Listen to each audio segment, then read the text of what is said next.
Stellantis's SRT division is truly, in my mind, the embodiment of YOLO. You only live once. And every time I drive something that the SRT team has touched, even the Rams and this, I think that they've gone not too far, but they've taken it to the next level of insanity. And the last time I felt that way was when I drove the Ram TRX, because there's just no, I mean, clearly someone lost their mind when they did that, and I thought that was the peak of SRT insanity. I'm using SRT just to encompass, you know, the engines and the mind frame behind slapping massive engines, massive power in everything that has four wheels over at Dodge, Jeep, and Ram. Speaking of Jeep, now that I've had this for a few days, looks like I picked up a few rocks. Now that I've had this for a few days, officially, the 2022 Jeep Wrangler Rubicon 392 is the peak. It is the absolute. I mean, there's no reason for this truck to exist except all the reasons why Stellantis, Jeep, and all of them decided to do this are good, are absolutely good. I mean, did the Wrangler need another V8? I mean, it's been 41 years since the last time they put a V8 in the Wrangler, and it's been doing fine with the straight sixes and the V6s and the four cylinders and the hybrids and all of this. But clearly, the V8 makes a world of a difference, especially this one, especially the 392. It is easily in my top 3 favorite naturally aspirated modern V8 engines, and as spec'd, well, actually out of the box, it is exceptional in this truck. I mean, the opposites. How can I put this? The fact that it's a Wrangler Rubicon and that it has 470 horsepower are kind of diametrically opposed. What am I trying to say, Matt? What are you trying to say? I'm trying to say, not that it's too much power, but it's so much power this thing should be on slicks, which you know, could consider. Anyway, I might suggest that again a little bit later. Look, the bottom line is this. I mean, there's only one thing wrong with it. Many might say two, but there's only one thing wrong. It's the pricing. It's ridiculous. But the other thing might be fuel consumption. But we don't even think or talk. In fact, it's not even, it doesn't. There's no. You buy this and that's what it is. Anyhow, I don't even know what I just said. I hope you're keeping track, because I certainly am not. I'm going to do the muddy walk around. Yes, I may have gone off-roading a tad, and then I'm going to go back off-roading a tad. But believe me, this thing can do it all, and I'm the weakest link, clearly, when it comes to how far and how deep this thing can go. Anyway, that's that for that. So let's take a walk and go for a drive. Okay, so as I zoom out of that 392 badge, I've just realized something. I lied to you. I am confused. I'll blame it on sleep deprivation, lack of oxygen, I don't know. But the previous peak of insanity for SRT Stellantis vehicles wasn't the TRX, but the Durango SRT, not necessarily the Hellcat. It was, well, and in reality might still be my favorite one. This one is crazier, definitely crazier. But between the two, Durango SRT and the Rubicon 392, I'd go with the Durango, if only because it's a little bit more family friendly. Okay, so enough of that. I mentioned price as being the sole real weakness of this truck. For fun, base price of a sport two-door in the US, $29,995. In Canada, $38,445. So when you step up, I mean, there are 13 models in Canada of the Wrangler, so there's no point in talking about pricing. But when you step up to the 392 in the US, you're looking at starting price, $79,990. I don't know why I speak like that when I say US prices. And in Canada, are you ready for this? $101,445. I don't know why it's priced, why there's such a huge price gap, even between the two base trucks and the two 392s. I might have a theory, and if I remember, I will share it with you. Look, base equipment in this truck is, it's leather seats, heated up front, 7-inch digital IP. Obviously, it's a Rubicon, so you get the full Dana axle package, skid plates, 17s beadlock capable, wheels, 33-inch tires, 8.4-inch Uconnect 4 touchscreen display, Apple CarPlay, Android Auto, and a, you'll probably hear it later on, dual mode performance exhaust.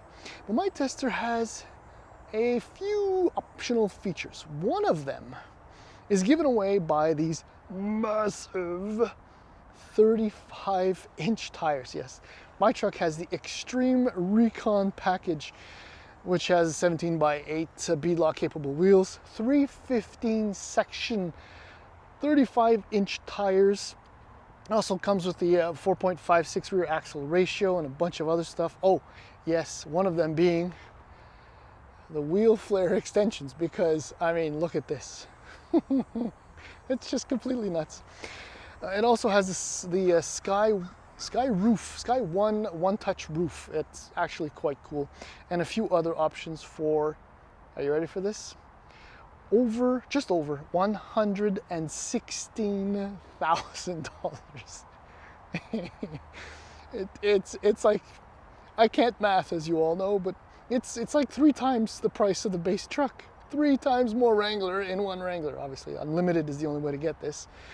What else can I tell you? I suppose that's it. The color is Sarge Green. It's available in a bunch of cool colors, but I think, especially with the contrasting dried mud on it, Sarge Green really, really works to highlight this truck's box. I guess we'll just call it a box.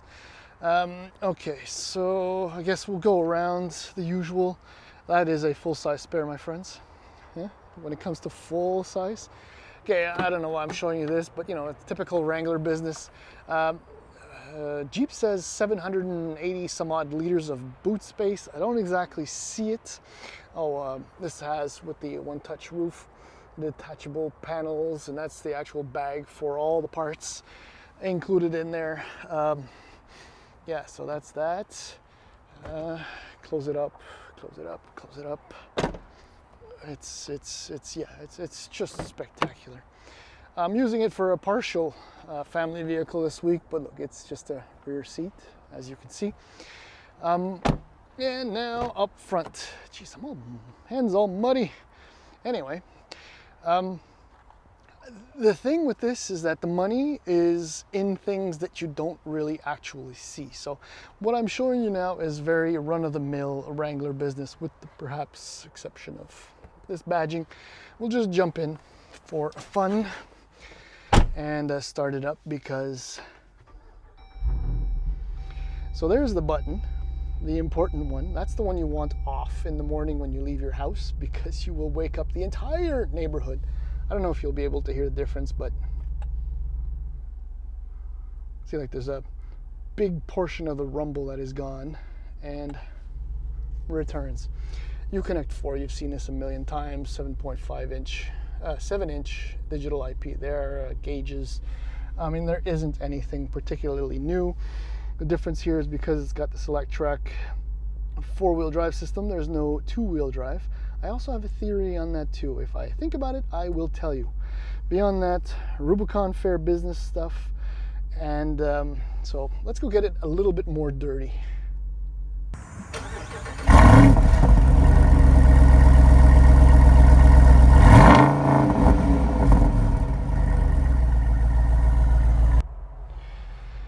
Okay, I'm a little nervous, but the Wrangler Rubicon 392 is just chilling. I'm nervous because this is pretty hardcore off-roading for me, but for the Rubicon 392, it's like, you got anything else for me? Because I'm bored out of my mind. I'm about to crawl out, but look, suffice it to say, the Dana axles, I'm just in 4-low. I didn't lock anything. It's very muddy, very rutty, but look, this is a Ooh. This is a Rubicon after all. Not just any Rubicon, right? Because I did mention this thing has the extreme off-road package, extreme recon package. Oh, I'm out. You probably can't tell, but I'm a little sweaty. Okay. All right. I honestly, I want to go back into that, but I'm not quite ready mentally to handle that kind of stress again. I'm gonna go back in 4 high auto. And this is just like a gravel section before I get to some paved sections. So that means that we're probably gonna hear some things flying in the fenders, which have been extended, of course. So that we can talk about the craziness that is the Wrangler Rubicon 392. I mean, look, how can I put this? Why Jeep hasn't put a V8 in here sooner? Maybe just a 5.7. I don't know. There must be many considerations, but this 6.4 liter V8 is in my top absolute favorite modern naturally aspirated V8s. It's got 470 horsepower at like 6,000 RPM and 470 pound-feet of torque at I think 3,600 RPM. Despite that being fairly high, I'm almost out. Despite that being a fairly high RPM speed, I mean just at 1,500, 2,000 RPM, there's a lot. That's a dip.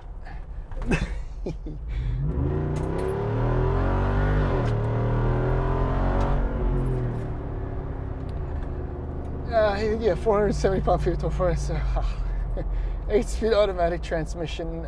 It's just completely insane. 8-speed automatic turn. See, I'm completely kerfuffled because of the power, this truck's potential, the performance, which is 13 seconds, quarter mile, 4.5 seconds, 0 to 60, 0 to 97 kilometers an hour. There's just nothing else like this truck. It's completely insane. I really don't know what to tell you, other than if you have 2 sets of wheels for this, you know, you can go drag racing on the weekends and off-roading in the evenings after a day of work. That's essentially how versatile this thing is. And part of the package, I mentioned it, Fox shocks, which are just tremendous. I mean, the off-road suspension on this thing isn't as refined or as competent, I guess. That doesn't even, no, that's not the word. But capable of handling on-road stuff because of the 35s, which must weigh 1,000,000 pounds each. But, you know, it's you know, every opportunity with the performance exhaust on.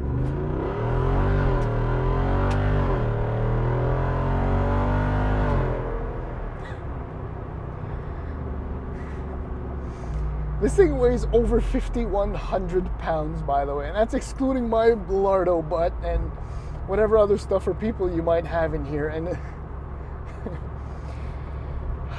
see, what I'm doing right now is making no sense, because this truck makes no sense.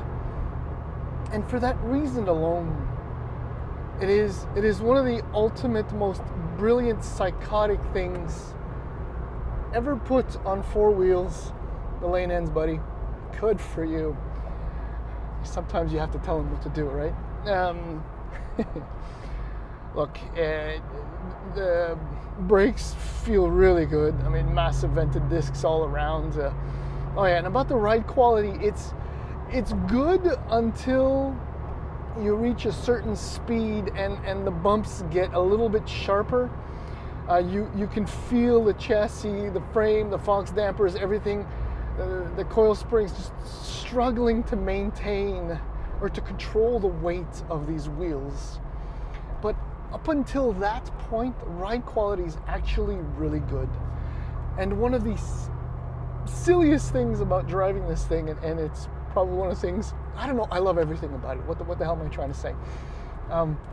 Is that because of the knobby tires, you'll be constantly correcting your trajectory. I mean, there's no straight and narrow. There's no, true tracking with this thing. It's just constant corrections, be it the wind or the road surface. Anyway, it's like a movie. You're always like making corrections to keep. Dana lockers, front and back. What else can I say? It's got, I think I mentioned it already, like the Select Track, full-time 4-wheel drive. So, I mean, the reason behind that is really, really simple, my friends, because if it was a shiftable 4x4, from 2-wheel drive, wherever you go, no matter what you do, you will be laying patches everywhere.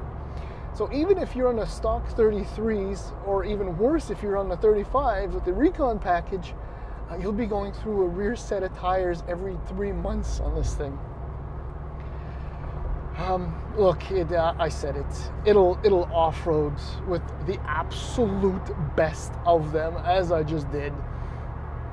And it's terribly terrible and good at the same time on paved roads in the city, and the exhaust note is insane. I mean, in my mind, the main reason why this thing starts at over $100,000 in Canada is to keep production numbers down, to keep the take rate down, to ensure some kind of exclusivity for buyers of this SUV, truck, off-roader, extraordinaire, whatever. I mean, even at 80 grand in the US to start, that's a lot of coin. Yeah, that's it. I mean, I've not driven the Raptor, the Bronco Raptor. What I assume it's great, but it doesn't have this kind of power. It makes good noise from what I've heard, I should say, but it doesn't do that. All right, I'm done.